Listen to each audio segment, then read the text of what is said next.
সারা দেশে মধ্যপ্রাচ্যে যুদ্ধ শুরু হওয়ার পর ৩ মার্চ মধ্যপ্রাচ্যে যুদ্ধ শুরু হয়েছে, আপনারা জানেন ২৮ ফেব্রুয়ারি। ৩ মার্চ থেকে গতকাল ১ এপ্রিল ২০২৬ পর্যন্ত জ্বালানি তেলের যে জন্য আমরা যে সকল অভিযান চালিয়েছি এবং মোবাইল কোড করেছি, সেটার তথ্যটা আমি প্রথমে আপনাদের সাথে একটু শেয়ার করছি। আমরা টোটাল অভিযান পরিচালনা করেছি ৪,৮২৪টি, যাতে মামলা হয়েছে ২,০০৯টি। সর্বমোট অর্থদণ্ড হয়েছে ১,০১,৪৩৫ টাকা, আর ১,০১,৪৩৫ টাকা। আর কারাদণ্ড দেওয়া হয়েছে ২৪ জনকে।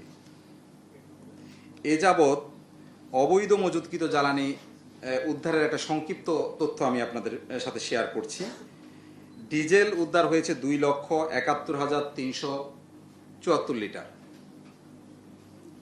অকটেন উদ্ধার হয়েছে ৩০,৯৬০ লিটার। আর পেট্রোল উদ্ধার হয়েছে ৭০,০৫৪ লিটার। সব মিলে ৩,৭২,৩৮৮ লিটার জ্বালানি পণ্য উদ্ধার করা হয়েছে। ৩,৭২,৩৮৮ লিটার।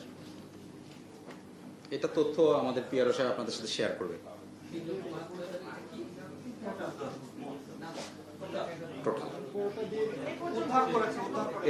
এ যাবৎ আর যদি খালি গতকালের চিত্রটা বলি, সেটার আমরা ৩৮১টা অভিযান পরিচালনা করেছি।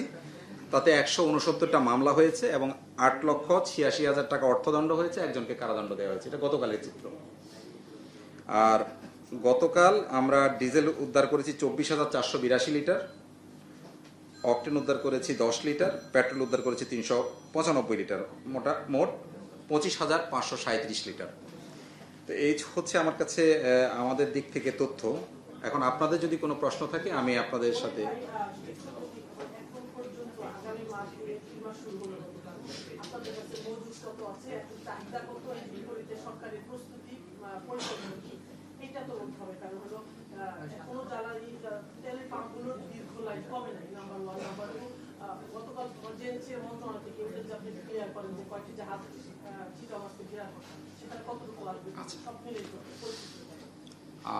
আপনার প্রশ্নের উত্তর দিলে আশা করি আর কোনো প্রশ্নের উত্তর দেওয়া লাগবে না, কারণ এর মধ্যে সব প্রশ্নই আছে। যদি আপনি চাহিদা বলেছেন, আমাদের বিভিন্ন পণ্যের বিভিন্ন চাহিদা আছে। তো ডিজেলের চাহিদা অন অ্যান অ্যাভারেজ ৩,৫০,০০০ মেট্রিক টনের মতো।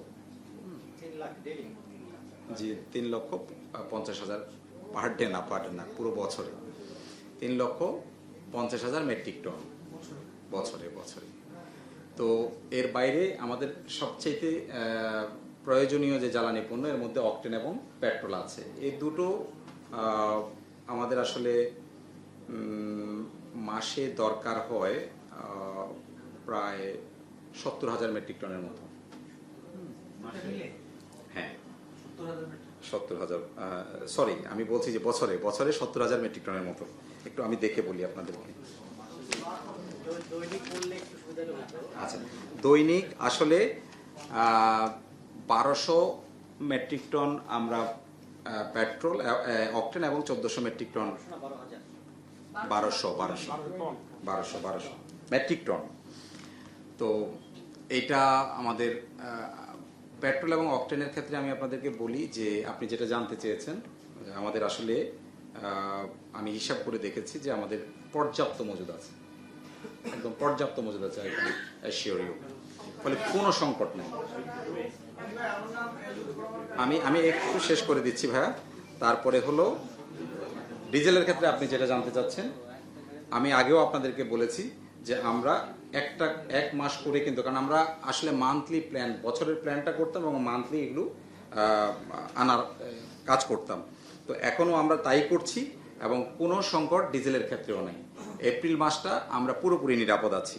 আমি আজকে সকালবেলাও মিটিং করেছি। মিটিং করে আমরা দেখেছি যে আমাদের যে বর্তমান মজুদ এবং আমাদের যে সকল শিপ ইনকামিং আছে, প্রত্যেকটাই অন টাইম, ফলে কোনো অসুবিধা হবে না ইনশাল্লাহ। যদি সংকট না থাকে তাহলে সবগুলো পাম্প কেন তেল পাচ্ছে না? কারণ আমরা রাজধানীতে মিষ্টিমে কয়েকটি পাম্পে তেল আছে, অন্যরা কেন তেল সরবরাহ করছে না? আচ্ছা, এটা আমরা আসলে প্রতিদিন এই উত্তর দিচ্ছি। সেটা হচ্ছে আমরা গত বছর যা সরবরাহ করছি এবছরও তাই সরবরাহ করছি।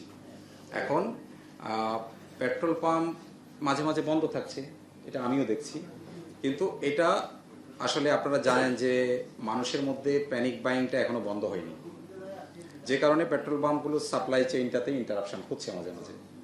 তারপরে হচ্ছে মজুদের টেন্ডেন্সিটা আমি প্রথমে আপনাদের সাথে মজুদের এটা শেয়ার করলাম। ফলে এইটা থেকে বেরিয়ে আসলে আমাদের স্বাভাবিক সরবরাহে কোনো সংকট নেই। যখন বন্ধ থাকে তখন একটা জাহাজ থাকবে মানুষের স্বাভাবিক, যখন জি। পাম্পগুলো বন্ধ থাকে জি। নিয়মিত যদি কিছু তেল পায় তাহলে তো মানুষের বেনিফিটটা তৈরি হয় না। তেল পাচ্ছে, তেল পাচ্ছে। এখন বন্ধ কেন, এই প্রশ্নের উত্তর অবশ্য পেট্রোল পাম্প ভালো দিতে পারবে।